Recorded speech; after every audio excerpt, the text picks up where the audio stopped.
You're listening to A New Way of Living with Dan Voss, inspiring you to a new life of breathwork, cold therapy, nature, and plant medicine. In this week's episode, my guests are Hein and Jakobien, the founders of the Microdosing Institute. Hein is a microdosing coach, NLP advanced master, a bridge builder, and independent researcher. He has been working with psychedelics for over 30 years, exploring consciousness and guiding psychedelic group sessions. On his quest to learn everything about the healing potential of microdosing, he decided to build a microdosing platform for research, education, community, and coaching. Jakobien is a holistic coach, microdosing coach, and psychedelic guide. She's been in service of the psychedelic renaissance in various capacities since 2003, before co-founding the Microdosing Institute. Hein and Jakobien, welcome to A New Way of Living. Thank you, Dan. Nice meeting you. Thanks. Yeah, I'm really happy we have been connected, and from my few conversations that I've had with you and doing some research on Microdosing Institute and a lot of your work, I have found that you are bringing something really refreshing to this industry in terms of the educational approach that you bring to the landscape. You're not flashy people. You're not making it about yourselves or your business. You're truly bringing education and information to the community, and I think that's what separates you guys from some of the others that are in this space. And I just really appreciate that approach. So I just wanted to acknowledge that before we get started. That I've enjoyed our conversations. You two are very lovely people, and I appreciate what you're doing for this space. Thank you. Yeah, absolutely. Nice introduction. Yeah. And it's great that you that you see that we are not about the person but about the platform, and that was the main thing when we started. Yeah, so it's good that you see that. Thank you. Yeah, absolutely. I think to get the conversation started, it would be really good context to hear a little bit more about the history of psychedelics and microdosing. So I'm not sure which one of you wants to touch on the history, because obviously it's been around for a very, very long time. Even though the idea of psychedelics and microdosing might be back into you could say mainstream in the last few decades, but some people may not realize that the use of psychedelics has been around for a very long time. So maybe one of you can touch on the history there. Yeah. Well, yeah, psychedelic has been around for a long time. That's true. So it has been used by indigenous people for thousands of years. The first cave painting was discovered like 9,000 BC or something, with magic mushrooms, suggesting they are magic mushrooms. So yeah, the use goes way back, and yeah, it's very logic that people use that for religious and spiritual and medicinal purposes. So that was actually the first wave, they call that. So yeah, and in the second wave there was like Aldous Huxley and of course Albert Hofmann and Gordon Wasson. Those people yeah, really were the second wave. Gordon Wasson was introduced to Maria Sabina, who was a shaman in Mexico, for the first time with psilocybin. So he brought it back to the Western world, and then the 60s and the hippies starting to use it also, and so now we're at the third wave actually, and yeah, we're riding on this now. So yeah, this is really short. I don't know, maybe Jakobien can help me out and say something before. What I think is beautiful to see now that because of the psychedelic renaissance in science, it seems that the second wave and the third wave are becoming more and more connected, because there are still pioneers from that second wave who did research. People like James Fadiman, who was, we would say, almost the the godfather of microdosing, modern day microdosing. He was a researcher in the 50s and 60s. Then there was Roland Griffiths and Bill Richards. And so those people and people like Dennis McKenna, who've really brought so much knowledge into this field and contributed to what we actually know through science. And then now science is like advancing so much after there was a break because of the war on drugs and the illegality of many of these substances. And now all of that is back in full swing, and it's really being picked up by the wider society. So it seems like now we are collectively all ready to continue this exploration and to continue applying it. And also there, I think, has never been a greater need to work with psychedelics to find new modalities of healing, because we found so many previous ones that don't quite work, that don't seem to be well enough adjusted or well known enough to, like we all know, antidepressants, and anti-anxiety medications, and, basically treating symptoms. And maybe just to look back one more time to microdosing, James Fadiman actually commented recently to us about what he knows about indigenous use, because there is not so much, there's almost nothing documented about the indigenous use and ancient uses of microdosing. But basically, he knew an anthropologist who went to the village of Maria Sabina, and that was at a time where it was already sort of overrun by tourists who all wanted to visit that place. So there was a police guard to protect the village at the main road. That would be the entryway to the village. So the villagers themselves, and also he, was told to take an alternative road, which was just a small path, and it was very steep up to that hill. And it turns out that the villagers were walking there every day, carrying their wood, carrying the water. And then he learned that they would take a small bit of mushroom to have the energy and the power to do those walks daily. Wow. So and then Jim Fadiman also said, of course they were doing that. It makes so much sense. Like, why wouldn't they have never tried? Would you imagine that you have access to these wonderful fungi and you'd never tried a tiny bit? Right. So yeah, it's such fascinating history. It seems like the indigenous people, and again, as you mentioned, there might not be a ton of documentation on their usage, but it seems like they definitely got it right in terms of that respect and honor for the plant, where, over the recent history, we might not have had that same respect for the plant. Would you say that's accurate? Yeah, for sure. Yeah. They treated it with respect because it's a very like psilocybin or the magic mushrooms. They're really powerful compounds. So you have to treat them with respect. And in the 60s and the 70s, and when the Western world got to know them, the respect was somewhat lost somewhere, and that all has to do that. We don't necessarily know rituals or ceremonies or those kind of things. So a safe container to use the plant medicine in a safe and responsible way. So that's one of the main reasons, I think, why it went the wrong way in the 60s, and why they wanted to stop that. But you slowly start to see that people now know that you have to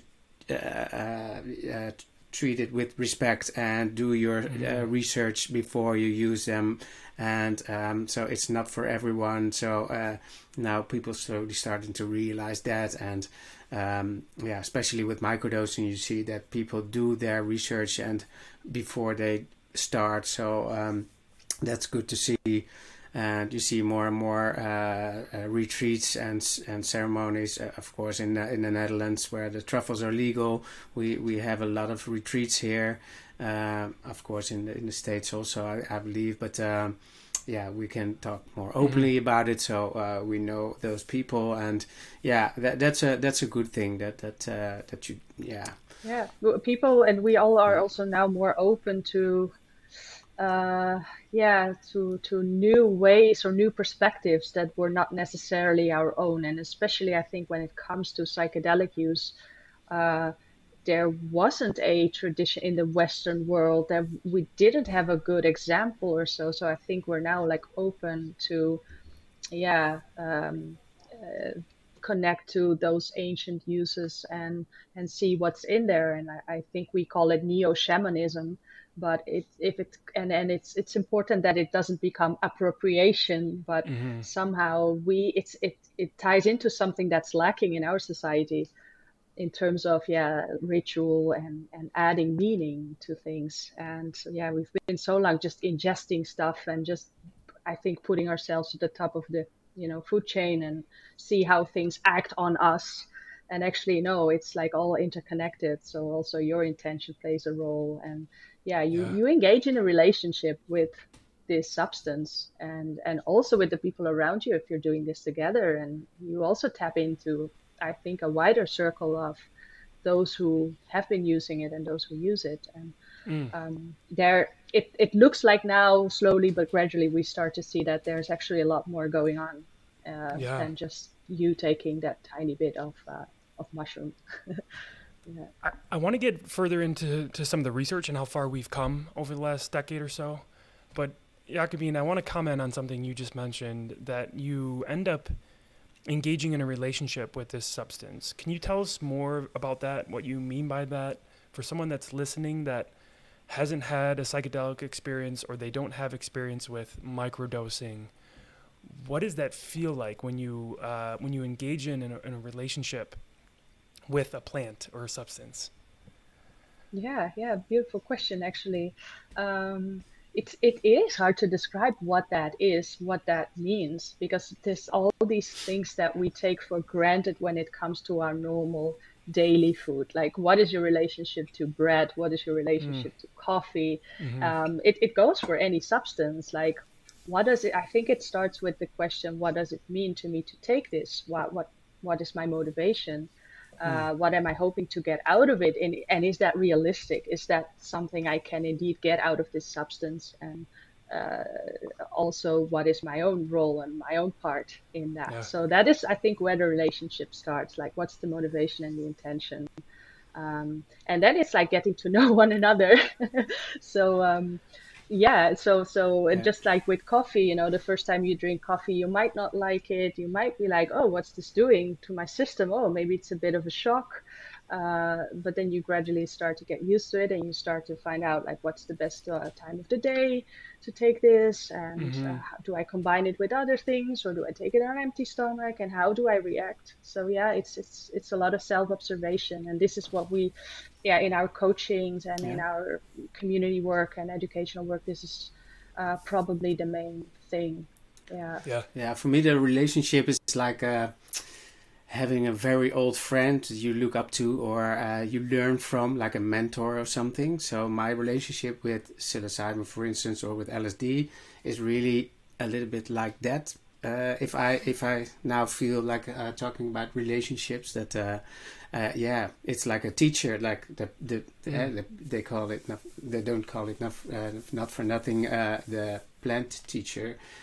Teacher plants, and so yeah, for me is that role that I learn every time I do a session or guide a session. I learn from other people, so the interconnectedness is also the relationship. Mm-hmm. It's very complicated, but like the Mycelium Network is complicated, but yeah, that's something It's that you beautiful. also need to figure out for yourself, what that Yeah. relationship is, if you're interested in it, of course. Right. I think that's the common thread of what you both said there is that self-awareness and that self-discovery. And before you enter into this space is taking the time to be aware of who you are and what you want to get out of it, right? It's like what you said, Jakobien, is having that intention. Same thing with any other substance. Like if I'm drinking a cup of coffee, I'm not going to just drink coffee just because somebody said it tastes good or it'll make me feel, more alert or more energy. I want to go into the attention with, okay, I'm going to have a cup of coffee today during our podcast recording so that I have a little bit more of a boost, right? A little more energy. There's that intention. It's the same thing with any other substance, whether that's psychedelics or coffee or food or really anything. So I think that's a really good way of looking at it. Yeah. I'd love to hear a little bit more on the research that we've been talking about, and where we've come, as we have talked about, the history of psychedelic use. It's been around for thousands of years.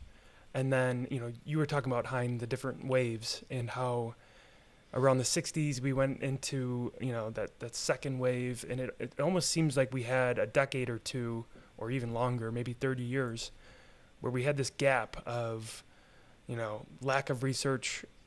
It was almost like, everything was just kind of boarded up and, this is now illegal. Everything's hush hush. And it really seems like it's in the last 10 years, maybe 20 years, that we've entered into this new wave that we're discovering the possibilities of psychedelics and microdosing. Yeah. Tell us a little bit more about that in terms of that gap where we maybe missed out on some time to do some really good research, and where we're at now. Yeah, that was a very unfortunate time, of course, in this, 1996, when Nixon said we're gonna do the war on drugs, and then 65. I think it was in 65. 65 already. Okay, but I'm not sure. I thought 69, but it doesn't matter. That's when all the research studies shut down. There were actually around 60 studies on LSD at that time. So that's a beautiful story. Also, what Jim Fadiman shared with us, that he had given around 50 people LSD, and then the letter came from the government that they had to shut down the study and that it was illegal. So he thought, let's open this letter tomorrow because those people are now under the influence of LSD. So we're going to continue the study. But the gap was filled in the 90s when Rick Strassman finally had approval of doing research with DMT, actually, and so that's when it's starting to come back again. And they picked up the old studies that were small studies, like stopping with nicotine or alcohol or depression, those kind of small studies. They knew where they had to look for. So Johns Hopkins University and other universities picked it up, and some interesting studies came around. But of course, that were all studies on high doses of psychedelics, usually psilocybin, So the microdosing studies, they started with Jim Fadiman having collecting data or anecdotal stories. Mm-hmm. Of course, he's not calling it research, he calls it search. So that's I think a beautiful way of explaining what citizen science is, and why we were so inspired of what he did, just collecting reports, because then you're not focusing on one issue or something. People report back whatever their experience was, and there were really interesting findings, actually, and those findings were picked up by like Maastricht University or Leiden University, and they said, hey, let's look in this area or this corner, what might be interesting with microdosing. So that's actually the first study we were sucked into, because Jakobien, she organized with the Psychedelic Society and a microdosing event, and invited the University of Leiden and Amsterdam. And before we were there with 80 people or something, and voluntarily we could take a microdose. So before we took the microdose, we did some tests, cognitive tests and memory tests and those kind of things. And then 80 people, I believe, took the microdose, and afterwards we took the test again. And so there were some interesting findings coming out. But of course, this is pure open science, and we knew it was not a placebo. So but it was kind of the first small study where divergent thinking and convergent thinking was enhanced. So that was a nice one. So yeah, it was a small proof for the case for microdosing as a creative enhancement, and this was done in 2016. You could say that that's where the research into microdosing, the actual scientific research started. And before that, James Fadiman has been like mapping out a lot of directions and mapping out this landscape and see what are the possibilities, and that continues up until today. And we sort of keep discovering we'll keep discovering in that area. We feel like we've been collaborating with several researchers here in the Netherlands and at Imperial College in the UK, and somehow they are still trying to find also the best way to actually study microdosing. There's on the one hand the limitation that most of the substances are still illegal. Even in the Netherlands, there are a lot of legal constraints. So just giving people an illegal drug and send them back home to do their normal day-to-day life and do that for a month, that is not easy to get approval for if you're working for an institution. Yep. And then doing lab tests that last only one day and where you only measure specific things. It turns out to be relatively difficult to actually find those results that people report when they microdose, that they report subjectively. So here is still really some interesting challenges for science. Yeah, yeah, that's so cool. And that's where we come in also. That's the one nice thing to tell is that on that event we got to know each other, and we decided to build a platform because there were 80 people, and we were thinking there's really interest in it. There's no Dutch platform in Holland. It's completely legal to microdose with magic truffles. So we thought, let's, inspired by the work of Jim Fadiman, let's map why and how and who is microdosing and why they do that and what the risks are and those kind of things. So after building that platform, we also decided to build a bridge to all the researchers, because with this community we could help them out, assist them, and also guide them a little bit where to look for and what to look for. So that's also our role with the Maastricht University, for instance,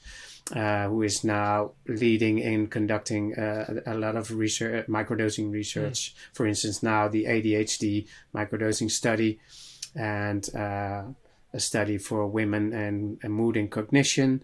That's an interesting one. And of course, they did the first clinical study with the dosing finding study with LSD. So, but that's the problem. What Jakobien also mentioned is that if you go to the university, you take a microdose and then you do cognitive tests. But the real power of microdosing is that you take it for a consistent period of time, let's say at least a month. And that's really hard to measure, and that's why you see a lot of surveys and online studies that you follow the person, and that's becoming, of course, a little bit difficult to do that blinded and controlled. So that's why we also did a workshop in collaboration with Psychedelic Society and with Leiden and Amsterdam University. So people made their own placebos, they made their own capsules with the real substance, and we scrambled that, and then they went home and they microdosed for a month and did all sort of tests, and they didn't know what they took. But of course, since the 50s, researchers have a lot of problem of because psychedelics have a powerful effect that it's almost impossible to work with placebos, because everybody, even with microdosing, for instance, with the self-blinding study of Imperial College in London, 72% of the people guessed it was a microdose. And if you don't guess it, you don't have found your sweet spot. So you're probably taking less than normal, than you have to. So, yeah. You have to work a way around a little bit with microdosing to find some interesting data. I think that speaks to why dosage is so important, and maybe you can share a little bit more on why it's so important to have the right dosage and why it's personal. It's critical to understand the difference between a microdose, a mini dose, a macro dose. Can you maybe share a little bit more on what microdosing actually is? Because somebody might be listening right now and they might be hearing us talk about microdosing, and they may wonder, well, what really is microdosing? And then, maybe you can touch a little bit on, that dosage side and why it's important to get that right dose. Shall I just jump in for a little bit? Please. So initially we all thought microdosing is roughly taking between 1/20th and 1/10th of a normal recreational dose of a classic psychedelic. Mm-hmm. And you do that once every 3 days if you follow the Vadiman protocol, and you do that regularly, and then you start to notice enhancements in terms of focus, being more present in the present moment, mood lifting effects, less rumination, less self-criticism, and other types of improvements. A lot of people reported improvements with on their headaches or other types of pains that they were suffering. This was the initial viewpoint. Over time, we realized, including by testing it on ourselves and having all these people in the community and globally, actually, people started to notice, wait, if I take that amount, I actually feel a lot of enhancement. I actually feel a lot, that there is a lot going on in my system. Mm-hmm. And that doesn't really help me on my day-to-day, because the idea is also that microdosing supports you in your day-to-day life, right, but allows you to do all your normal daily activities, including driving and working and everything. So people gradually started to take less and less, just to see, like, what if I take a little bit less? Is that still effective? Do I still find all these benefits? And then it turns out that that's the case. So now, as we guide people, we see usually that a common microdose, for instance, could be 7 micrograms of LSD instead of the 10 to 20 that was initially thought to be a microdose. With the fresh truffles that we have in the Netherlands, it's very often it's half a gram. With mushrooms, it's very often 0.1 or 0.2 dried grams. So it's the minimum effective dose is what we're going after. And if you take more than that, and let's say you experience very, very mild psychedelic effects, mm-hmm, or very mild, let's say a boosting effect, then it's probably a mini dose. Mm-hmm. And and then there's also the concept of taking a museum dose or a concert dose, which might be like even a little bit more than that. So people are of course also experimenting with taking several microdoses for specific occasions on specific days, where they might go out for a hike in nature, or they might go to a museum or a concert and just see. To the sauna, I recently heard that some people find it a wonderful experience going to the sauna on a microdose or a mini dose. And so just this is from this whole body awareness and experiential point of view, it can be interesting, but it doesn't fall under the practice of microdosing. Yeah. Got it. So the maximum microdose is 20 microgram of LSD, but we can still figure out why For some people, it's very it's way too much, and other people don't feel it that much. I think it also has to do with the gut, because some people have different eating patterns and eat differently. And I think maybe the healthier you eat, the healthier your gut is. And there are also serotonin receptors in the gut. So maybe it could have played a role in that. We first thought it was also the weight of the person, but studies came to find out that weight doesn't really necessarily has a big role to play in how much people have to take. So it all depends on metabolism and sensitivity and tolerance. So true. We really don't know what are the exact factors. I also feel like stress plays a role, maybe hormonal hormone balance. So one of the things we do is really guide people, helping them find their personal sweet spot. All we can say is like it's extremely personal, and start low, go slow, build up your dose until you reach the point where by the end of the day you look back and you say, wow, this was a really good day.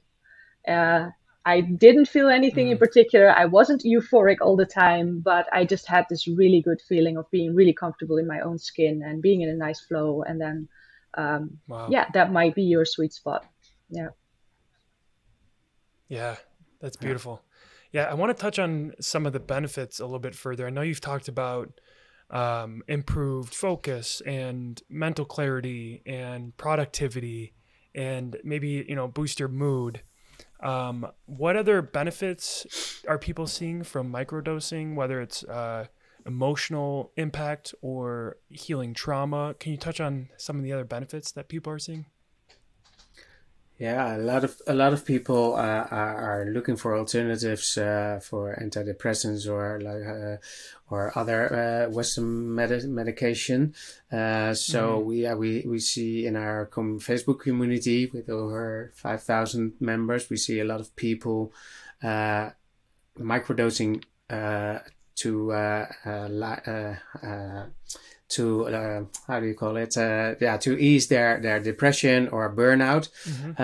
So that can be a huge difference for a lot of people. They report. So that's one of the main things. And of course, for cluster headaches, a lot of people more mini dosing, but use psychedelics for their cluster headaches. And 80% of those people bust their cluster attacks with psychedelics. So see a lot of that, but the majority of the people they use it for personal growth and development, and use it as a tool, because microdosing is a tool. It's not a solution to your problems. We always emphasize that, because it's just a support and an aid to help you being more aware of yourself and seeing your patterns and what you want to change. And that's why people microdose for most of the time. Yeah, and this is also, I think, the beautiful aspect of this practice, that contrary to an antidepressant that might be effective in some cases, it just works for people. But it numbs things. It takes things out. Like I think it draws you further away from what you were actually feeling, and take away that overwhelm or that that darkness of the depression, but it doesn't do anything more for you than that. And microdosing does offer that opportunity to kind of amplify your positive thoughts and amplify your personal needs, I would say, and help you, guide you to take care of your own needs, take better care of yourself. I think that is a really important one. And this, just to go back to the cluster headaches that Hein mentioned, I think cluster headaches are a little bit of an exception, because that's where it seems microdosing has like a purely medical function of simply fighting that type of headache that is very understudied, and there's like literally the medical world doesn't know anything about it. It's a big mystery, and there's pretty much only medication on the market that doesn't work, that doesn't abort these headaches or prevent them. And it seems that LSD and psilocybin and a couple of other substances, psychedelic substances, might do. So we're still very much exploring like what is the ideal dose and how should people go about that and how should they calibrate it and how often should they take it. So it's a little bit aside, but it's super interesting. And I think it's also worth mentioning ADD, ADHD as a group of people that have that benefit greatly from microdosing, generally speaking. Yeah, they just find more focus, and they also find they are more supported when they try to do something or when they start a project and they really want to keep working on it instead of, abandoning it, starting something else and being like overwhelmed with all the different ideas and tasks that are floating around. So it helps them stay on track, and that again makes them feel better about themselves and more accomplished. And I think so that can really help like revert that visual cycle that some of them are stuck in. Without the side effects of Ritalin, of Adderall or something, which is of course derived from speed, I believe. So a lot of people get addicted on that, but that's one of the main thing that was discovered in the dosing finding study, the first clinical study, that people got more concentration and focus. And we did a seminar where Kim Kuipers did a presentation, and we said you really have to research ADHD, people with ADHD, because a lot of people in the community are already doing it. That was a logic step. And now we do an online survey, actually until today, because it stopped. So now they're going to collect the data. But there is going to be a clinical study in collaboration with MindMed and Maastricht University. So that will be the first clinical study for medical purposes for microdosing, because normally there were only studies for with healthy people, just finding out if it's safe, what kind of dosage, those kind of thing. So that's really interesting also. Yeah, it's fascinating to me, the functionality and practicality of psychedelics. There's so many uses to it. There's so many benefits to it. I do want to ask, and I know both of you being education focused and focused on the individual and what's best for the individual, I would like to ask, are there any risks that we need to be aware of when it comes to microdosing or psychedelics as a whole? Yes, there are risks involved. We always wanted to build this platform out of harm reduction, and also with a healthy dose of skepticism. So that learned us that mindset learned us to look at it in the most objective way we can. And of course it's subjective, but at first I was very skeptical. So that's why we also try to engage people who have a negative experience to please collect it or report it back to us, because a lot of people who have a negative effect or experience, you don't hear them anymore, and you hear only in the media the positive stories. So we do want to collect that, and we found some negative effects, that some people get sleepy, especially with psilocybin. Some people get headaches. Maybe it has to do with allergic reaction or something with the mushrooms, because a lot of people also use it for migraine, to treat their migraine or cluster headaches. But the biggest risk is that you take too much, and the more you take, the more important the setting becomes. So that's the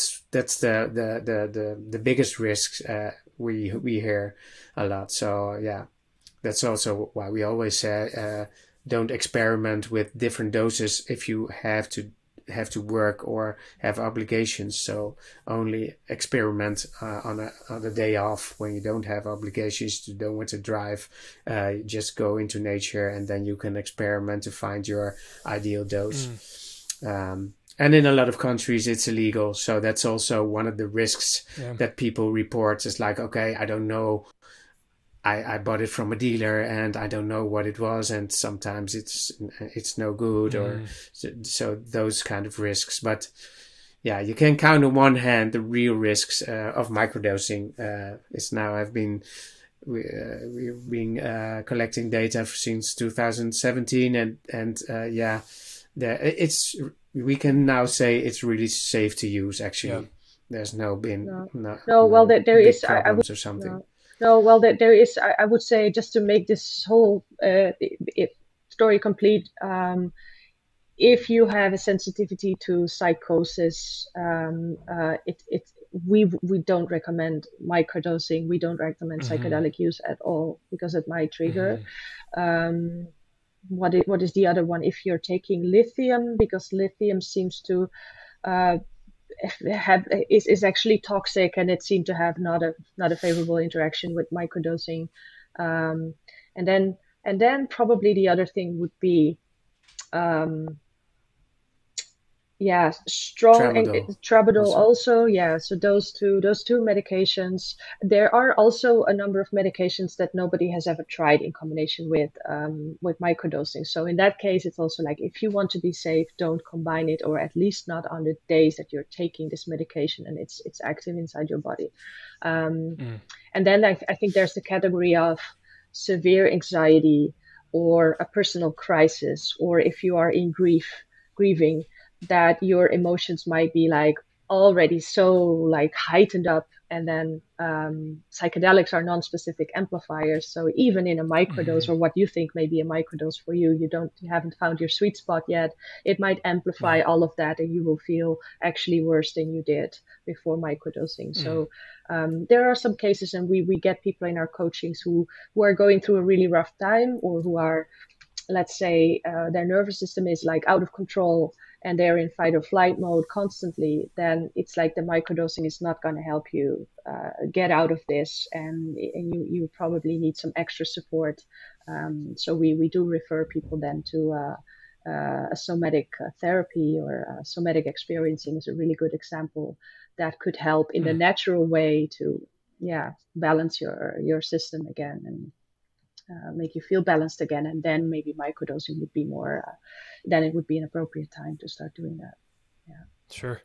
Yeah. I really appreciate that. And I think that's what makes you guys so special in what you've built with the Microdosing Institute, is that you are education focused. You're, like I said before, focused on the individual and what's best for each individual. And what you've provided is a platform for people that have questions, that have maybe doubts, maybe uncertainty, and now they have somewhere to go to, whether it's your website or some of your training and your online courses, or just the general content that you're putting out. You're giving people resources and education and somewhere to go to when they feel like they don't really have anywhere to go to. So that's what I think I appreciate the most about what you guys have built. Yeah.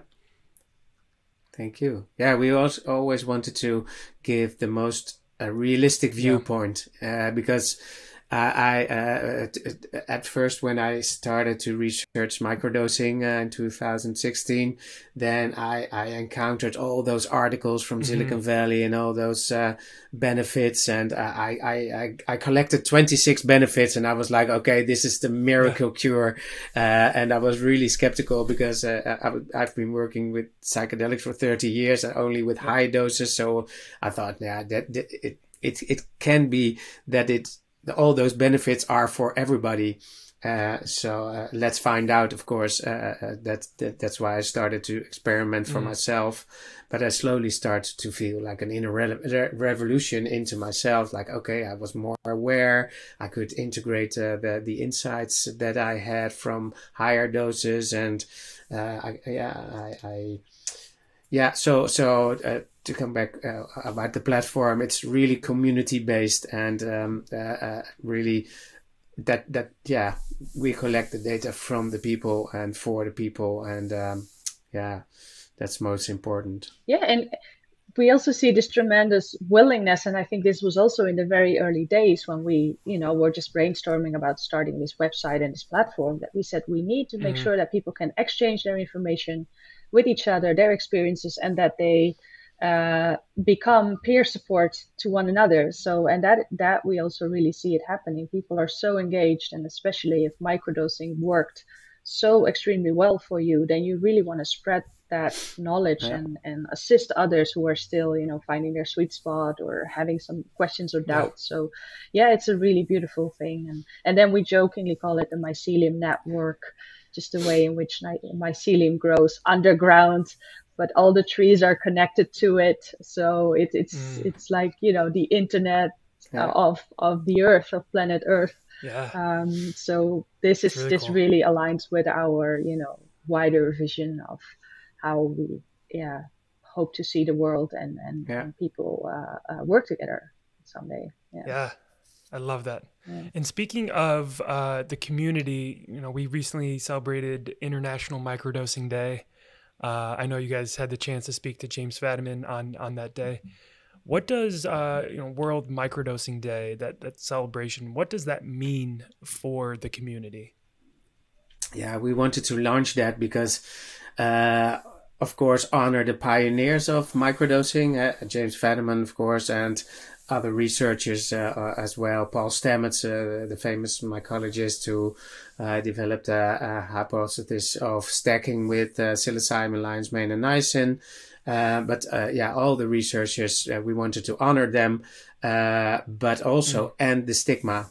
We suggested breaking the stigma, but Jim Fadiman corrected us and said, how about end the stigma? And so that was also why we decided to organize it or initiate it. And of course, not only that, but also promote more research, because sharing your stories, sharing your concerns, sharing your positive and negative experiences, that will help where to look for. And it's worth researching because a lot of people have benefits from microdosing. So researchers are taking it really serious now. So a lot of studies are being done actually. So that's really great.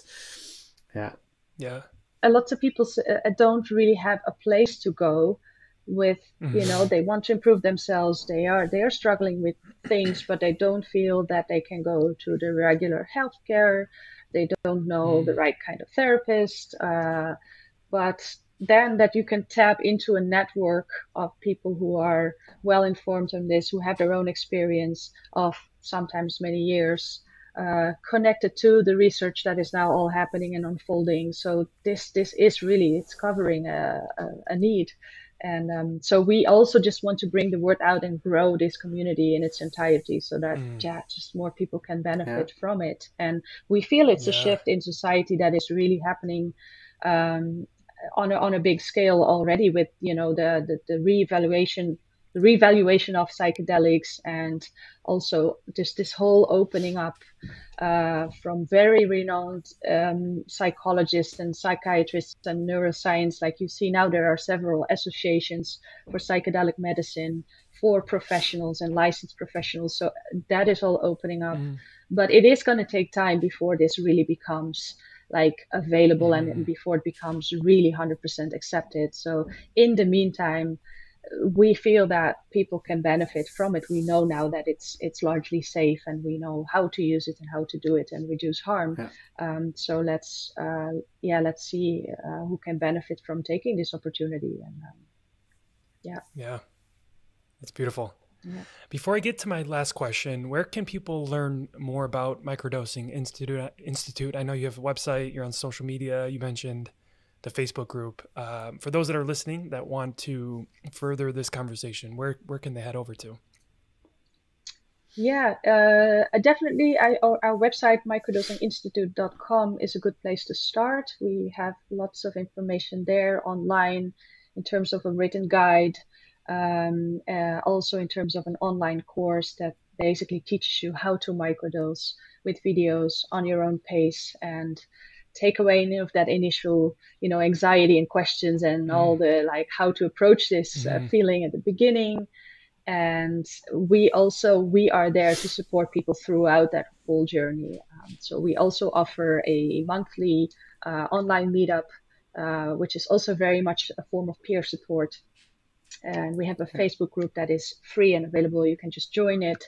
And then I think our Instagram account is also a very nice place to just look around and explore, because we have like little nuggets and theme-based education. And we do Instagram lives also every now and then. So this is also a place where we really love interacting with everyone. Yeah. Nice. Yeah.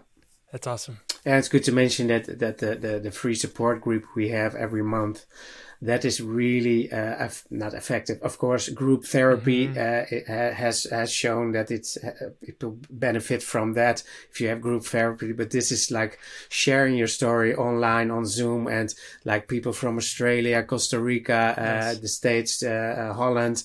It's so great to see and that you feel connected to a community, because a lot of people can't talk about it at home or with their colleagues or in some countries. So this is also really our dream come true. That at first we thought, hey, let's build a platform for Dutch users or microdosers, and now with our English website we were going internationally, and it's so beautiful to see and that people share their stories. So that's what I want to also say too. Yeah, I love it.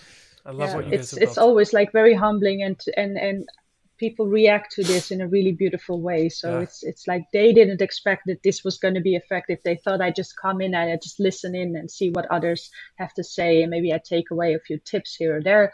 But then actually it's like really just the opening up and identifying with other people's what they are going through, and it's this wonderful process, and that makes you realize again like the interconnectedness of all of us. How much we need that and how much that has been lost. Seemingly. It's fantastic. I really appreciate what you guys have built here. My last question that I have for you is around what this can all do for society. So what would you say you think microdosing and psychedelics as a whole can do for humanity and do for our society? Yeah, that's a beautiful question. We started this platform because we were inspired, or I was inspired by the mission that all those foundations like Beckley Foundation, MAPS, and a lot of researchers have. They have the same mission to integrate or reintegrate the safe use of psychedelics into the general culture. So that was also one of my missions when I started the platform. Like, okay, how can we do that? And microdosing is a great way for people to really slowly learn how to use psychedelics in general, in a slow pace with and it is for a high dose is not for everybody, but microdosing is accessible for more people who are looking for alternatives for antidepressants or for personal growth, like similar options like breath work and meditation and yoga. This is one of the options you can use. So I noticed already that people were not afraid of a microdose and wanted to talk about it, and we thought let's use that hype to use microdosing to take the debate back, and like a Trojan horse, integrate it or slide it into the society where people talk about it and share their positive experience. So for me that was one of the like contrary to Timothy Leary, who said, just take it and tune in, turn on, drop out, and then that didn't quite work out in society the way he hoped for. This is a much more subtle way to actually introduce this potential to people, and then hopefully it will be a smoother integration without further interruption. And luckily, a lot of people know that we have to be careful with this, not to make the same mistakes the people in the 60s did, by being the counterculture, because that's not the way to go. I think my personal things is like, okay, we have to be the culture and we have to implement it in our daily routine and in our general culture, to make the difference and make a quantum leap in consciousness, if you like to say it like that. But it's awesome, really fascinating. I don't know. Well, Jakobien and Hein, thank you so much. Like I've mentioned a few times in this conversation, I really appreciate what you've built and the work you're doing. Thank you. And the resources you're providing. And I just want to say thank you for taking the time to join me today. Yes, you too. Thank you. Yeah, it was a pleasure. Thanks. Awesome. Thanks so much. Have a good one. Bye.